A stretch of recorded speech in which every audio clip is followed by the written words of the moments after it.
Hola, soy el pastor Pedro Villegas de la iglesia Full Life. Te invito a escuchar y poner en práctica este mensaje. Así podrás traer orden y propósito a tu vida. Y en el día de hoy vamos a estar hablando de David, un hombre de fe y adoración. David. Bueno, ¿les gusta o no les gusta? ¿Sí? Bueno, y vamos a estar viendo dos atributos de David y una debilidad de David. Vamos a aprender de dos atributos y vamos a aprender de su debilidad. Y el primer atributo del cual vamos a hablar es: David tuvo un entrenamiento conforme a su llamado. David tuvo un entrenamiento conforme a su llamado. Creo que lo cambiaría y pondría: David aceptó un entrenamiento conforme a su llamado. Porque cuando pensamos en David, creemos que su vida fue bastante emocionante, ¿no? Pensamos, claro, tan chévere David, que mató a ese gigante, que derrotó todos esos ejércitos, que se casó con mujeres hermosas, ¿no? Pero no nos damos cuenta que él pagó un gran precio, porque con cada esposa venía una suegra. Y su vida no fue para nada fácil. De hecho, fue alguien que creció bastante menospreciado por sus padres y por sus hermanos. Y nos cuenta la historia que cuando el profeta Samuel llegó a la casa de Isaí, su padre, a ungir a uno de los hijos de Isaí como el siguiente rey, a él ni siquiera se le incluyó, oiga, ni siquiera como por consolación, ni siquiera, bueno, venga, le sostiene el bastón al profeta. No, no se le vio por ninguna parte, sino que se le mandó a otro lado. También nos cuenta la historia que cuando llegó al campo de batalla, donde enfrentaría a Goliat, su hermano lo avergonzó enfrente de todo el ejército, poniendo en duda sus intenciones. Nos cuenta que a pesar de todas las victorias que le trajo o le produjo al rey Saúl, no solamente Goliat, sino también varios ejércitos enemigos, y de serle bien leal, Saúl lo odió, lo acusó de traición, lo persiguió a muerte y entregó a la esposa de David como esposa a otro hombre. Fue alguien que, a pesar de ser héroe, tuvo que vivir como fugitivo. Alguien que en una oportunidad tuvo que vivir el que su esposa y sus hijos fueran secuestrados y la ciudad donde vivían ser destruida, donde sus hombres lo iban a apedrear culpándolo por lo ocurrido. Fue alguien que tuvo que vivir que uno de sus hijos violara y abusara de una de sus hijas y que otro vengara esta situación asesinando a su hijo. Tuvo que ver como uno de sus hijos quiso robarle el trono y se acostó con todas sus mujeres a la vista de todo el pueblo. Fue alguien que, a pesar de que sus aciertos produjeron grandes victorias, también sus errores produjeron grandes consecuencias, no solamente en su pueblo, sino también en su familia. Ahora digo esto porque creemos de manera equivocada que cuando Dios llamó a David, lo hizo por el rey que había dentro de David. Pero Dios llamó a David y puso un rey dentro de él, a pesar de que no lo tenía por ningún lado. Y esto lo hizo a través de su entrenamiento. Lo digo porque Dios nos llama, o no nos llama a ninguno de nosotros, por lo grande que ve en nosotros. No, Dios nos llama y forma lo grande que no había en nosotros, lo cual no habla de nuestra grandeza, sino de su gloria. ¿Lo entiendes o no lo entiendes? Dios no llamó a David por el rey que había dentro de él. Dios llamó a David a pesar de que no había ningún rey en él y puso un rey en él a través del entrenamiento. El entrenamiento es supremamente importante porque es donde Dios pone todo lo que necesitas para alcanzar y conquistar todo aquello a lo cual Él te ha llamado. Primera de Corintios 1:28 nos dice: también escogió Dios lo más bajo y despreciado, y lo que no es nada, para anular lo que es, a fin de que en su presencia nadie pueda jactarse. Así que en este momento mira a la persona de al lado y dile: usted es lo más bajo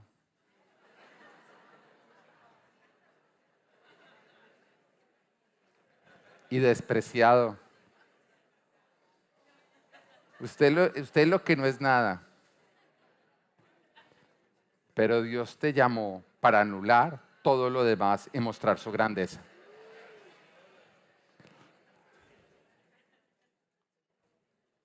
Y mira tu segunda opción. Dice: lo escogí después de él, eso dice todo. Te lo digo porque es orgullo pensar que Dios nos llama por lo grande que ve en nosotros. Y algunas veces cuando somos llamados de manera equivocada empezamos a sacar pecho y a creérnoslas, cuando lo cierto es que Dios no nos llamó por lo grande que vive en nosotros, sino a pesar de que no había nada grande en nosotros. Pero Dios dijo, ¿sabes qué? Voy a poner algo grande en Él porque voy a hacer algo grande de Él. Todo lo que somos, lo somos gracias a Dios. Si alguien ha de gloriarse, que se gloríe de Dios. Es de lo único que podemos gloriarnos. Mira, no somos la mejor materia prima que Dios tenía para trabajar. No somos la mejor materia prima que Dios tenía para trabajar. Y esto nos debe dar una claridad de que si Dios nos está usando, la gloria es de Él, porque era la peor materia prima. Pero también nos anima, porque si tú eres de los que dices, pero Dios, ¿qué podría hacer conmigo? Te sorprendería lo que Dios puede hacer contigo si tú te rindes y aceptas tu entrenamiento. Pero acá está tu parte. Dios te llama, tú tienes que aceptar su llamado, responder ese llamado y aceptar el entrenamiento. Porque todo creyente tiene que pasar por un entrenamiento. Lo conocemos como desierto. Y es ese proceso de formación que nos permite vivir una transformación. Y el desierto no se vive en las mejores condiciones. De hecho, en el desierto no vas a vivir o vas a vivir exactamente lo contrario a lo que vas a vivir en tu tierra prometida. Porque si lo que estás viviendo es contrario a lo que Dios te ha dicho, no te preocupes, quiere decir que vas camino a lo que Dios te llamó. Porque algunas veces tú dices que Dios me dijo esto, pero todo lo que estoy viviendo es lo contrario a lo que Él me dijo. No te preocupes, quiere decir que estás siendo preparado para ir a donde Dios te llamó. Dios llamó a David a ser rey, pero David tuvo que vivir como fugitivo. A un rey lo sigue el pueblo, a un fugitivo lo persigue el pueblo. Él tuvo que vivir lo opuesto a lo que Dios lo había llamado para poder ser formado y puesto en aquello a lo que Dios lo había llamado. Tu entrenamiento va a parecer contrario a tu llamado, pero es justamente lo que va a producir en ti todo lo necesario para conquistar lo que Dios te ha llamado. Ahora, David vivió un entrenamiento y fue un gran rey. Saúl no vivió un gran entrenamiento, fue puesto como rey y fue el peor de los reyes. Así que no menosprecies el entrenamiento de Dios, porque todo cristiano tiene que pasar por un entrenamiento, pero no todo cristiano aprueba su entrenamiento. Hay varios que desertan, hay varios que ante la dificultad dicen no. Encontramos un gran ejemplo en el pueblo de Israel que estando en el desierto, viviendo las dificultades, varios dijeron, en lugar de decir vamos a aceptar el camino que Dios escogió, lo que dijeron es vayamos de vuelta otra vez a Egipto. Y se pusieron a poner a prueba a Dios simplemente porque los estaba pasando por situaciones que los estaban formando, pero que ellos no aceptaron, sino que los llevaron a desertar. No te pierdas de lo grande a lo que Dios te está llamando, porque tú desertas del entrenamiento por el cual Él te está metiendo. No menosprecies el entrenamiento de Dios porque no está para romperte, sino para formarte. Ahora, cuando vemos personas exitosas en cualquier profesión, en un don musical, en un deporte, en algo que realmente brille, mire, nosotros vemos sus triunfos, pero desconocemos el precio que ellos pagaron para llegar hasta allá. Y hay quienes creen que otros están lejos por la suerte. Es que dicen, no, es que ese nació jugando bien fútbol. No, es que ese nació con un buen don musical. No, es que ese le tocó fácil. Y le atribuyen esa a la suerte, el éxito de otros. Pero la suerte no regala nada. Y el que le atribuye el éxito de otros a la suerte, quiere decir que está buscando su éxito en la suerte donde nunca la encontrará. Todo el que le atribuye el éxito de otros a la suerte es alguien que siempre va a vivir como fracasado, porque cree que la suerte es el que da el éxito, no el trabajo duro, no el aceptar los entrenamientos de Dios y el buscar sobresalir en ellos. No llegarás a lo grande si no aceptas el entrenamiento al cual Dios te está llamando, si no pagas el precio que te toca pagar. Acepta el entrenamiento, Deja que Dios te forme para lo grande que tiene para ti. Lo cual nos lleva al segundo punto, el segundo atributo de David. David le creyó a Dios a pesar de las circunstancias y que otros no le creían. David le creyó a Dios a pesar de las circunstancias y que otros no le creían. Mira, cuando Dios te llama a algo y los demás no creen, tú estás en la oportunidad perfecta para ser mejor que ellos en cuanto a la fe. No busques que otros crean junto contigo, porque hay muchas cosas que Dios solamente te va a llamar a creer a ti. Cuando ocurre la zarza ardiente de Moisés, no ocurrió cuando su suegro Jetro estaba viendo para que dijera, sí, yo también la vi. Le ocurrió a Moisés. Y yo me imagino a Moisés llegando ese día a decirle a su suegro, suegrito, tengo que dejar las ovejas porque Dios me llamó. Y yo no creo que su suegro fue como de verdad. Yo creo, ¿usted está seguro? ¿Usted está seguro que no fue un espejismo del desierto? ¿Usted estaba bien hidratado? A él le tocó aferrarse a la palabra y creerla a pesar de que nadie más la creía. La palabra que tú recibes te probará. Y hay palabras que Dios te va a hablar a ti y únicamente a ti y que te va a tocar aferrarte a ellas tú y no soltarlas jamás. Cuando Dios me mostró que mi esposa iba a ser Ana María, Dios solamente me lo mostró a mí. De hecho, en ese tiempo ni siquiera se lo mostró a ella. Dios me lo mostró a mí y se lo ocultó a ella. ¿Y sabes qué pasa? Cuando Dios te muestra algo, no hay manera de que tú no lo veas. Y cuando Dios le oculta algo a alguien, no hay manera de que esa persona lo vea. Entonces no esperes que otros vean lo que Dios les está ocultando. Pero tampoco tú vas a poder dejar de ver lo que Dios ha decidido mostrarte. Y en mi tiempo de espera por ese llamado, yo recuerdo que hubo personas que trataron de poner en duda. Una vez recuerdo que me encontré con un pastor que me dice, eso es puro cuento suyo, usted no se va a casar con Ana María. De hecho, ella se va a casar con este otro hombre. Me lo dijo. Y yo le dije, no, es que Dios a mí me lo mostró y me dijo, eso fueron sus emociones. Pero ¿sabes qué? El día en que yo me casé con ella, él fue invitado. Él no me casó, pero fue invitado. Y no, acá siguiendo mis emociones.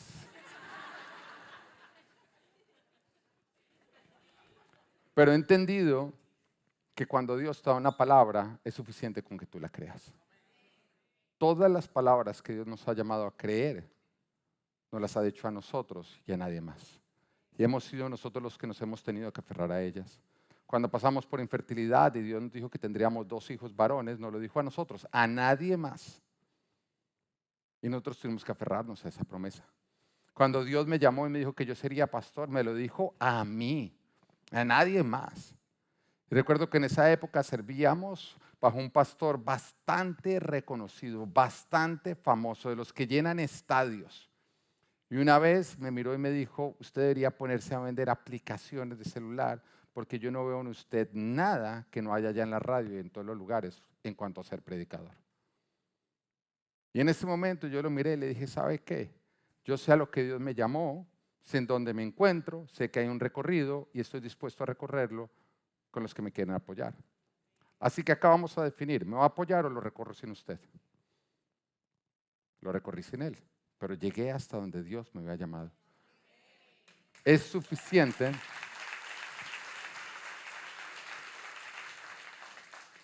Es suficiente. Siempre me dijo Nata, me dice, ¿quién fue ese pastor tan grosero? Pero vino y vio este templo, y vio la iglesia, y vio absolutamente todo, y eso fue suficiente. ¿Entienden?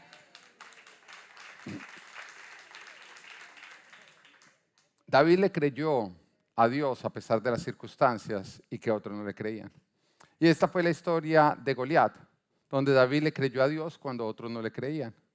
Mira la promesa de Dios que encontramos en Deuteronomio 20, versículo 1, 3 y 4. Y estoy parafraseándola acá. Dice, cuando salgas a pelear contra tus enemigos y veas un ejército superior al tuyo, con muchos caballos y carros de guerra, no les temas, porque el Señor tu Dios que te sacó de Egipto estará contigo. No te desanimes ni tengas miedo, no te acobardes ni te llenes de pavor ante ellos, porque el Señor tu Dios está contigo. Él peleará, diga, Él peleará en favor mío y me dará la victoria sobre mis enemigos. Ahora, mira, la promesa de Dios acá no está diciendo, no te preocupes porque no tendrás enemigos. No está diciendo que no habrá ejércitos enemigos que vengan a pelear contra ti. Tampoco te está diciendo, no te preocupes porque nunca dejaré que un ejército superior a ti venga. Eso no dice la promesa, no. La promesa fue que cuando veamos un enemigo superior a nosotros, o sea, ¿hay enemigos superiores a nosotros? Puedes vivir situaciones que tú dices, esto está más grande que yo. Sí se puede. Tú puedes vivir procesos legales que cuando tú miras, tú dices, esto está más grande que yo. Tú puedes vivir situaciones de salud que tú digas, esto es más grande que yo. Tú puedes vivir situaciones familiares que tú digas, no sé cómo manejar esto. Tú puedes vivir problemas en tus matrimonios, en tus relaciones, en la salud de los tuyos, en que se pierdan y se alejen del Señor. Situaciones que cuando tú miras y digas, esto es más grande que yo. Porque eso es lo que nos dice a nosotros la promesa, que podemos enfrentar este tipo de ejército, pero que cuando lo estemos enfrentando, Él estará con nosotros, Él peleará a favor nuestro y Él nos dará la victoria. ¿Sabes qué quiere decir eso? Sacado de esa promesa, que de los enemigos pequeños nos encargamos nosotros, pero de los grandes enemigos se encarga Dios. Cuando tú comprendes esto y tú ves un problema pequeño, tú eres como, este me toca a mí. No, es que está más pequeño que yo. Porque hay ciertas cosas que Dios te dio la capacidad de resolver. ¿Entiendes? Hay ciertas cosas que Dios te dio la capacidad de resolver. O sea, si tú te levantas por la mañana y tus hijos tienen hambre, no ores al Espíritu Santo para que Él cocine. Levántese y solucione esa situación. ¿Estamos? Pero al mismo tiempo, cuando tú veas un ejército enemigo que es superior a ti, es donde tú dirías decir, ay, bueno, este se encarga Dios. Y descansar. El resto de Israel, cuando vio a Goliat, temió y aceptó la derrota sin haber entrado en la guerra. Y eso es algo que jamás puede ocurrir con un hijo de Dios. No aceptes la derrota sin haber entrado en la guerra, simplemente porque el enemigo que te está atacando parece superior a ti. Porque es su evidencia falta de fe. Es su evidencia que no le estás creyendo a Dios. Hay muchos que cuando ven una situación más grande que ellos, sin haber entrado a la guerra, mejor dicho, hasta dicen, ni para qué oramos. ¿Cómo vas a derrotar grandes gigantes si cuando los ves sales muerto del miedo?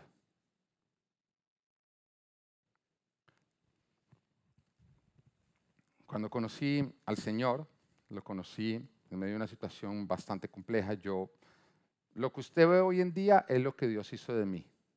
Pero cuando Dios me rescató a mí, yo sí que era lo vil y menospreciado de este mundo.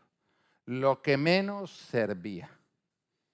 Y en esa época tenía un noviazgo bastante conflictivo, bastante tóxico. Pero la novia con la cual yo había pasado muchísimo tiempo y con quien habíamos cometido todos los errores del mundo, estaba sufriendo una enfermedad mental y sufría de bipolarismo y desorden de personalidad. Y a mí, a los 21, 22 años, me tocó ver cómo ella intentó quitarse la vida. Cómo ella saltó de un séptimo piso a querer quitarse la vida. Y a mí me tocó correr y agarrarla del talón cayendo ella y ver cómo hizo fuerza para tratar de caer debido a que tenía el 90% por fuera del edificio. Y es algo complejo cuando tú ves a alguien a quien tú amas y te importa tratándose de quitar la vida y tú luchando para que esa persona viva. Ese día logré levantarla, la metieron en una clínica donde le dejaron unos días, pero recuerdo que ante dicha situación yo decidí ir a acercarme al Señor. Y había ese día había un grupo de oración de una iglesia al que ya varias veces me habían invitado, pero siempre me daba pereza ir. Pero ante la situación yo decidí ir. Y recuerdo que estando en ese lugar, que era en la casa de una persona, les conté lo que había pasado. Los doctores decían que no había solución. De hecho, ese día cuando lo llevamos al hospital, dijeron, mira, le vamos a preguntar si ella se quiere quedar voluntariamente, si no, ella se tiene que ir de vuelta con ustedes. Y yo dije, si ella se va de vuelta, ella se va a quitar la vida. Y me dijeron, ella va a morir, así que acéptalo. Esa era la esperanza que a nosotros nos daban los doctores. Y cuando yo llego a este grupo de oración, yo llego y les cuento la situación, lo que estoy viviendo. Y este grupo de locos cristianos empezaron a celebrar. Y empezaron a decir, qué bien, vamos a ver un milagro. Satanás quería quitarle la vida, pero vamos a ver cómo Dios la salva. Y empezaron a celebrar, literalmente empezaron a celebrar una victoria. Cuando yo miraba, yo decía, no hay manera de salir de esto. Y yo trataba de explicarle a estos cristianos locos la situación que yo estaba viviendo. Les decía, esto no es Satanás, es una enfermedad que se llama bipolarismo combinado con desorden de personalidad, que cuando se une es verdaderamente peligroso. Más del 90% de las personas que sufren eso terminan en suicidio y es lo que ella está viviendo y no hay una cura para eso. No es Satanás, es esto. Y ellos me miraron a mí y me dijeron, tú todavía no entiendes, pero no te preocupes, es Satanás. Y yo los miraba a ellos. Decía, este grupo de ignorantes. Pero en un momento pensé, dije, el grupo de Saúl a todos me dice que ella va a morir. Este grupo de soñadores me dice que ella va a vivir. Y cuando tú no tienes esperanza, tú te aferras a cualquier esperanza. Hay ciertos momentos en que Dios nos permite estar en situaciones donde lo mejor que podemos hacer es creer. Y ahí yo me uní a este grupo de locos y empecé a celebrar. Sí, le va a aplastar la cabeza al diablo. No sé si existe ese hijo de madre, pero que se la va a aplastar.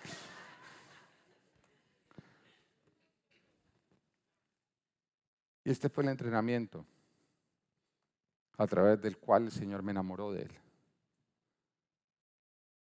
Y hoy en día esa mujer está completamente sana, tiene 3 hijos, entregó su vida al Señor y pudimos ver el milagro.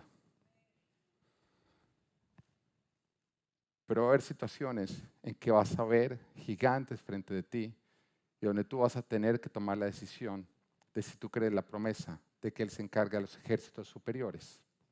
O tú simplemente al ver el ejército superior te volteas y le dices a Dios, ni pierda el tiempo porque eso le queda grande a usted. Tiendes a olvidarte de las promesas de Dios cuando tienes que pasar por gigantes, enfermedades, pierdes tu trabajo, tu familia pasa por un infortunio, tus hijos se alejan de Dios, o enfrentas grandes enemigos. O eres como David, que te animas ante los gigantes porque cumple las condiciones perfectas para que Dios pelee por ti. El pueblo de Israel vio a Goliat y dijo, no hay nada que hacer, estamos perdidos.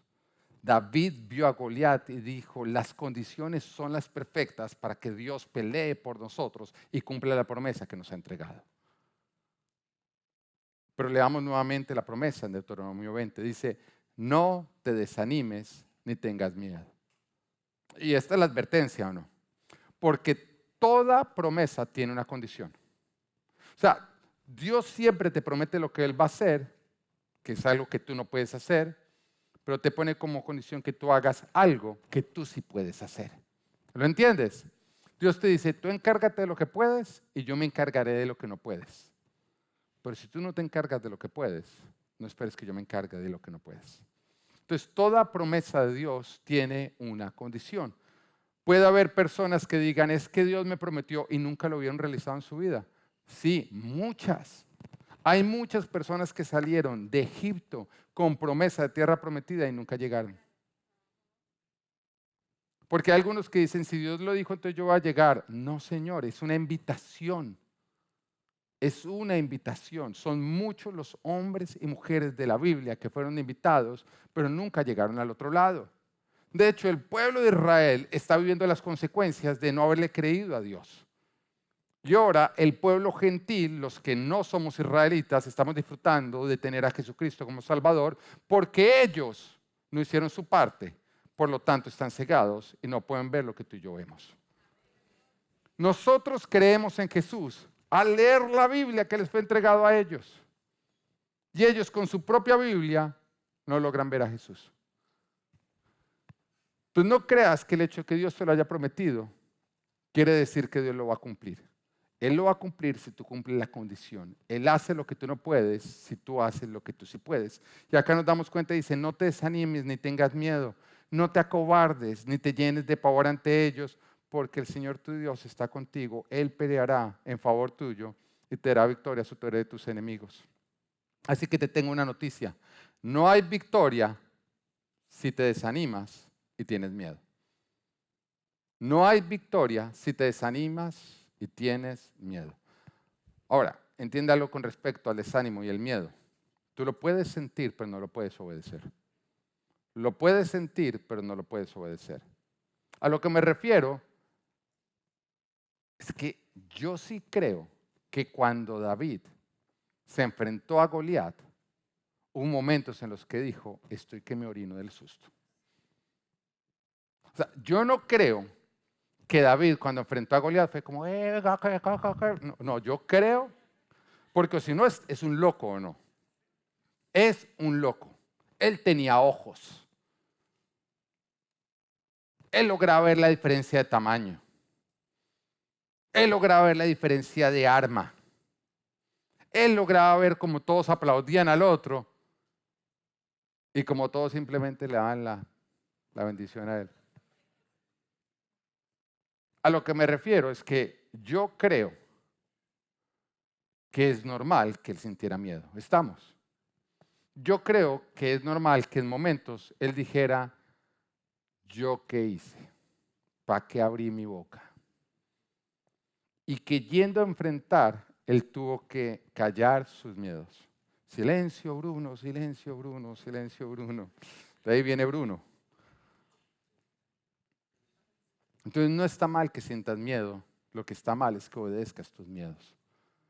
Porque tus miedos te van a decir, acepta una derrota sin pelear la batalla.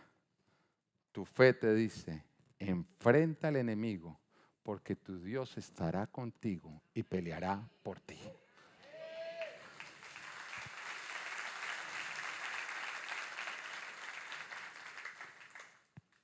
A Satanás le encanta que tú tengas miedo y desánimo porque le da la victoria a él.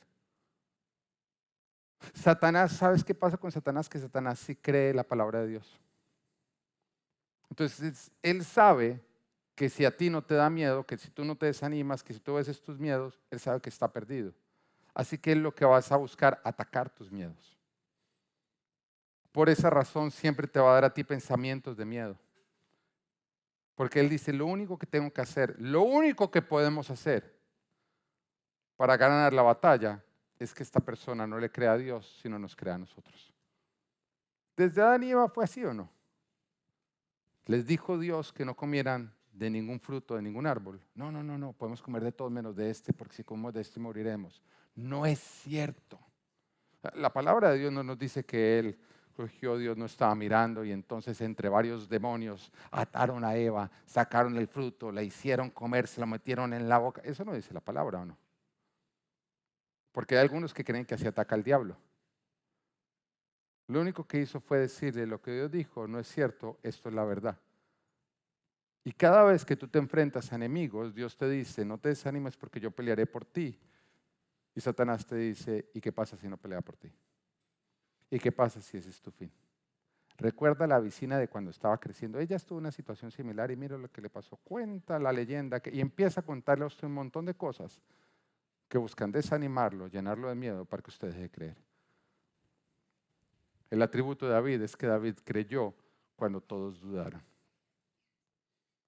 Lo cual nos lleva al tercer punto. La debilidad de David. David su debilidad, de la cual tú te tienes que cuidar, él descuidó su disciplina cuando se vio fuerte. Descuidó su disciplina cuando se vio fuerte. Se puso a comer cuando se vio flaco. Usted sabe cómo es, ¿no? Usted lo ha visto, ¿no? Ay, ya llegué a mi peso ideal. Y le ofrecen a usted en ese momento un postre, y usted como está en su peso ideal, es como que se le olvidó la disciplina.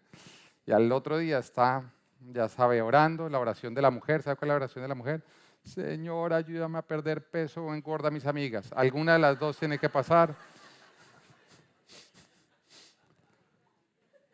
Pero es así, se puso usted a ahorrar, cuando se dio con plata, entonces se puso a gastar. Que es cuando se ve fuerte, se pone a descuidar sus propias disciplinas. Y esto fue lo que le pasó a David. Él se confió cuando se vio muy fuerte, cuando se vio muy próspero. Y eliminó los límites morales que lo llevaron a prosperar. Segunda de Samuel 11 dice, en la primavera, que era la época en que los reyes salían de campaña, David mandó a Joab con la guardia real y todo el ejército de Israel para que aniquilara a los amonitas y sitiara la ciudad de Rabá. Pero David se quedó en Jerusalén. O sea, David, el rey, el ejemplo, el que siempre salía de campaña con su ejército, el que había enfrentado a Goliat cuando el resto estaban acobardados, el que siempre era un ejemplo de fe, de esfuerzo, de valentía, cuando ya se vio con mucha ciudad conquistada, muy próspero, cuando ya se vio muy fuerte, le dice al general de su ejército, vaya usted y conquiste que yo como que me voy a tomar unas vacaciones y me voy a quedar descansando, justamente en el momento en que el rey salía de campaña con su ejército. O sea, David se vio muy fuerte y descuidó su lugar de rey. David descuidó lo que le había permitido conquistar ciudades, lo que le había permitido convertirse en rey. En otras palabras, David pasó por un entrenamiento que desarrolló un rey en él que lo permitió llegar a ser rey. Pero cuando se vio muy buen rey, descuidó todo lo que había aprendido en el entrenamiento y por lo tanto empezó a perder su esencia de rey. Descuidó lo que lo hizo rey, pero pretendía no dejar de serlo. David descuidó su lugar de rey, de líder de sus hombres, la responsabilidad que Dios le había dado. Y se dio permisos de indisciplina. Comprometió los límites morales que le servían de baranda para no caer en pecado, lo cual produce destrucción. La Biblia nos dice, ten muchísimo cuidado. Nos dice a nosotros que si te sientes fuerte, te cuides de no caer. Porque cuando tú te sientes débil, tú te aferras a las barandas, ¿o no? Es como que tú subes de baranda. Pero cuando tú te sientes fuerte, te sueltas de la baranda y empiezas a orar con irresponsabilidad. Y una oración que yo hago es, Señor, siempre permíteme ver a la altura a la que me has puesto, para de esa manera aferrarme de la baranda para no caer. Pero hay algunos que cuando se sienten muy altos, se empiezan a sentir muy superiores. En otras palabras, usan la altura no para darse cuenta lo duro que sería la caída, sino los superiores que se sienten versus lo que estaban. Usan su altura no para sentirse vulnerables, sino para sentirse poderosos.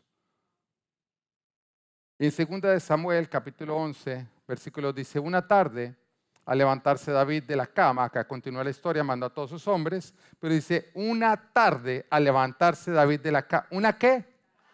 O sea, esto sí ya era descaro. O sea, no dice, se levantó ese día a las 11 de la mañana, no, se fue de vago el hombre. Una tarde al levantarse David de la cama. Cuando nos habla a nosotros una tarde, nos está hablando ya caída la tarde, nos está hablando ya de 5 o 6 de la tarde, o sea, se quedó con ocio completo. Comenzó a pasearse por la azotea del palacio y desde allí vio una mujer que se estaba bañando. La mujer era sumamente hermosa, por lo que David mandó que averiguaran quién era y le informaron, Se trata de Betsabé, que es hija de Elián y esposa de Urías, elitita. Entonces David ordenó que la llevaran a su presencia, y cuando Betsabé llegó, se acostó con ella. Hay dos tiempos en que el enemigo te va a atacar más fuerte. En tus hambres, cuando nos sentimos olvidados por Dios, y en nuestros banquetes, cuando nos olvidamos de Dios. Y quiero volverlo a decir. Hay dos tiempos, hay dos momentos, hay dos etapas en las que el enemigo te va a atacar más fuerte. En tus hambres, cuando te sientes olvidado por Dios, y en tus banquetes, cuando tiendes a olvidarte de Dios.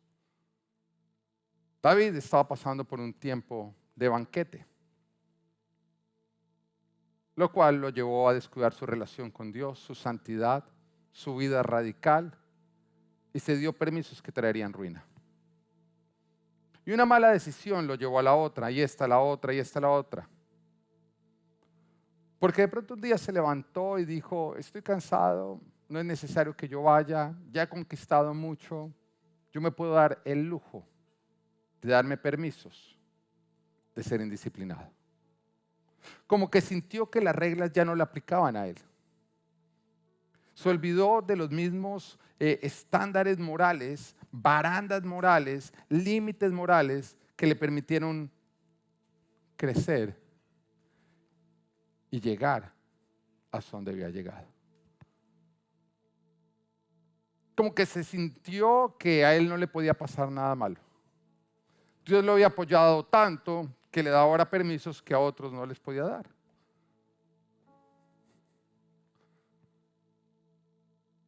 Y entonces mandó a Joab con todo el ejército de campaña, se quedó,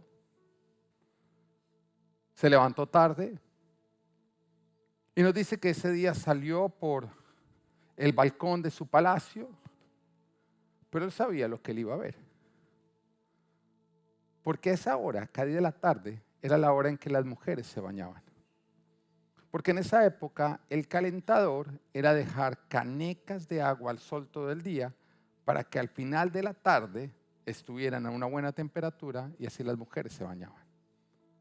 Y él sabía que todos los hombres estaban de campaña, por lo tanto las mujeres estaban solas. Y él haciéndose el bobo, y ten mucho cuidado de hacerte el bobo.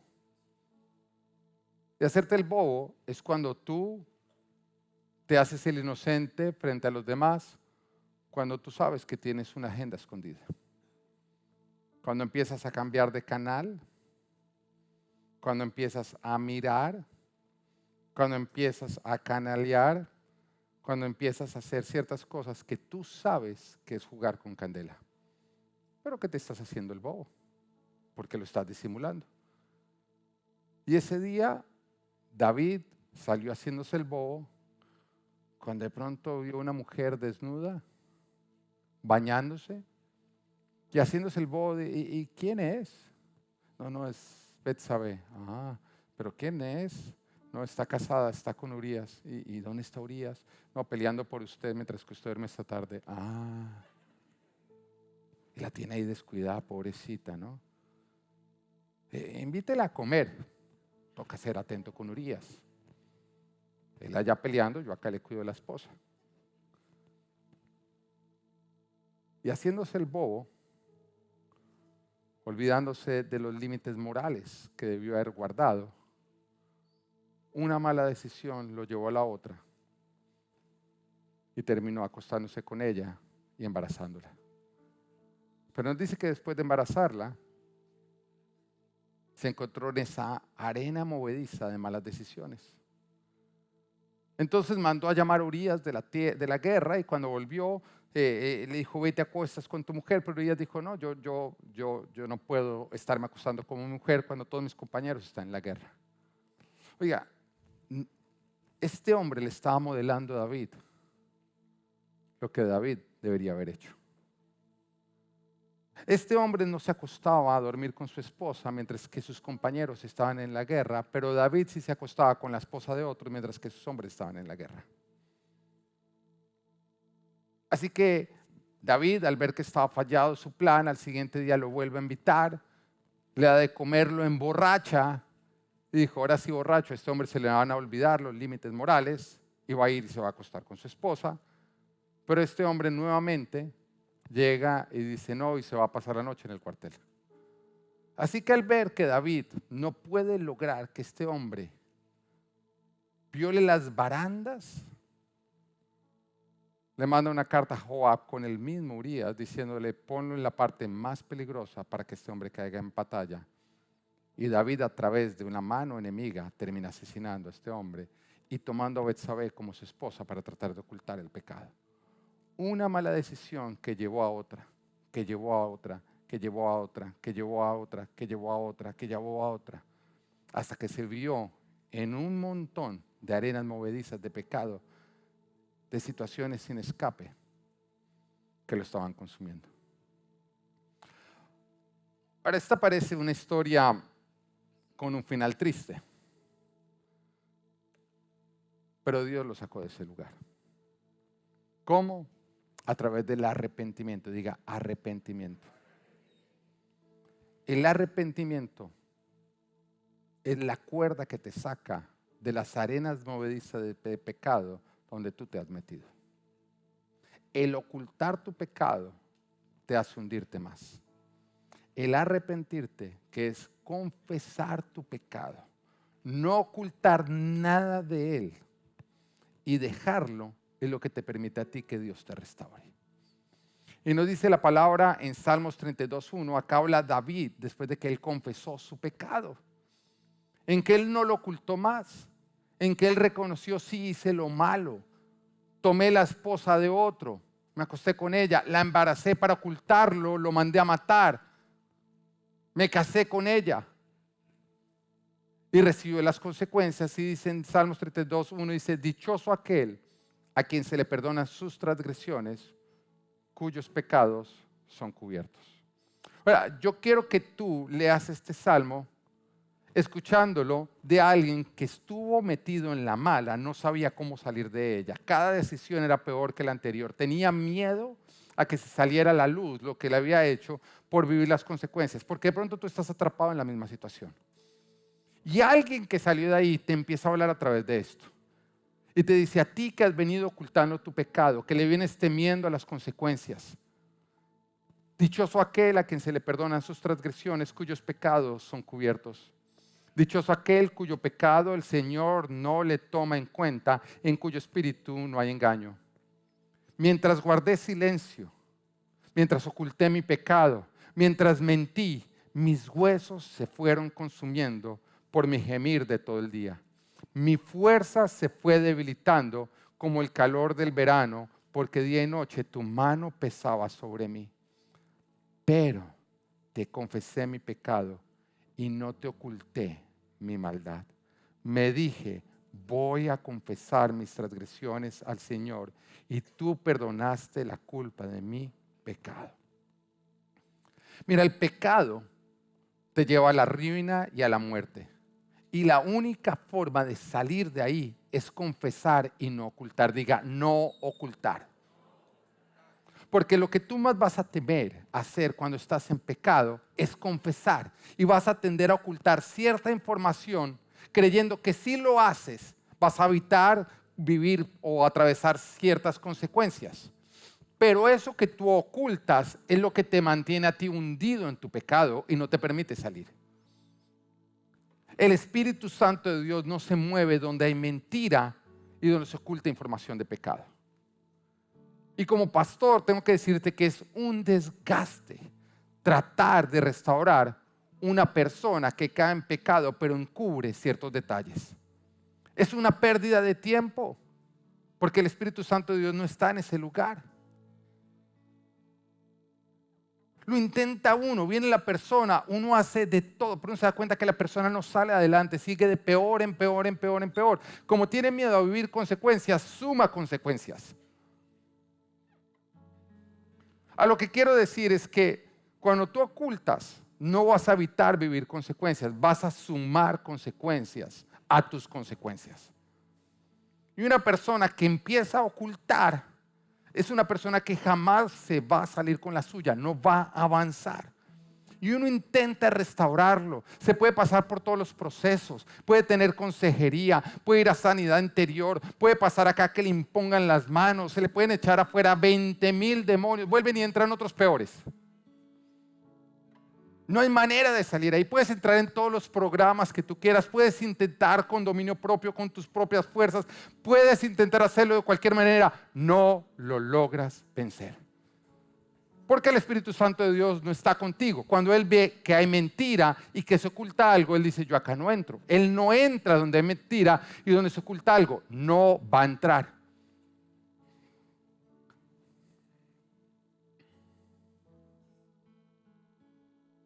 Pero el que confiesa totalmente su pecado, aquel que decide no ocultar más, aquel que dice, le tengo más miedo a estar sin el Espíritu de Dios que a vivir las consecuencias con el Espíritu de Dios. Porque déjame decirte que cuando tú confiesas completamente lo que vienes ocultando, Dios entra y te dice, no vas a estar solo, estarás conmigo. A lo que me refiero es que mientras que el hijo pródigo decidió pecar y ocultar su pecado, estuvo solo, cayendo de peor en peor. Pero cuando él volvió a casa a reconocer su pecado, a decirle a su papá, he pecado, no lo oculto, lo confieso, su papá nos dice que cuando todavía estaba a distancia, corrió hasta él,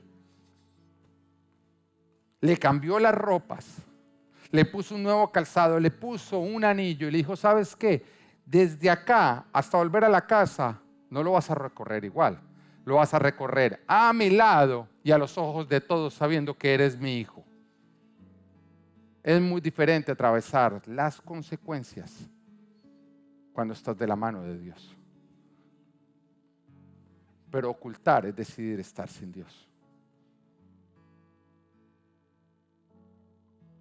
Cuando con Ana nos casamos hace 20 años atrás,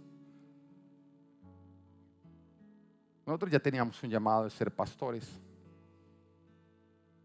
Cuando tú te casas siendo cristiano, con alguien siendo cristiano, con un llamado de pastor en la iglesia cristiana, es como que uno, y no sé, de pronto era lo que nos habían modelado. Uno creía que tenía que ser perfecto, sin manchas, sin equivocaciones, que el pastor era alguien era como una especie de querubín, ¿no? Que en las peleas uno se recitaba salmos. Porque es que yo los veía en el púlpito, los veía tan perfectos. Y te voy a ser sincero, no los veía predicar desde sus errores, no los veía confesar sus pecados. Entonces yo creía que eran perfectos. Entonces yo vi algo que yo dije, ¿cómo yo voy a llegar a hacer todo eso? ¿Y sabes qué empezamos a hacer? Empezamos a ocultar lo que estaba pasando en casa. Las peleas crecían y nosotros lo ocultábamos.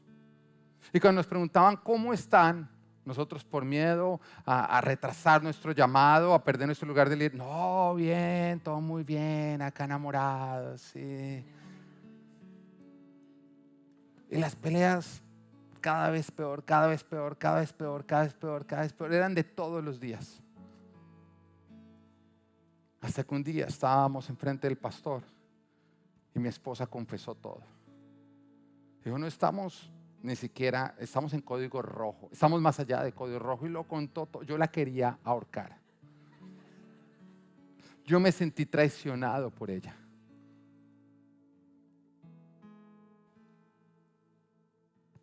Pero cuando ya todo salió a la luz, me sentí libre.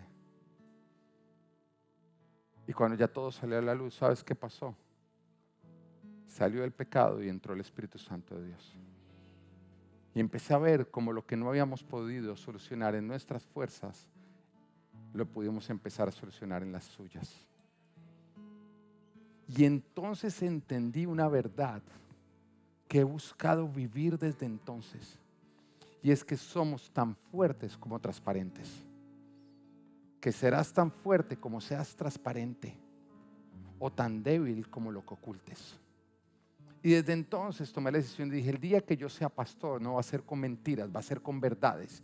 Y si diciendo las verdades desde el púlpito, alguien dice, yo no puedo tener un pastor así, pues yo no quiero ser el pastor de esa persona.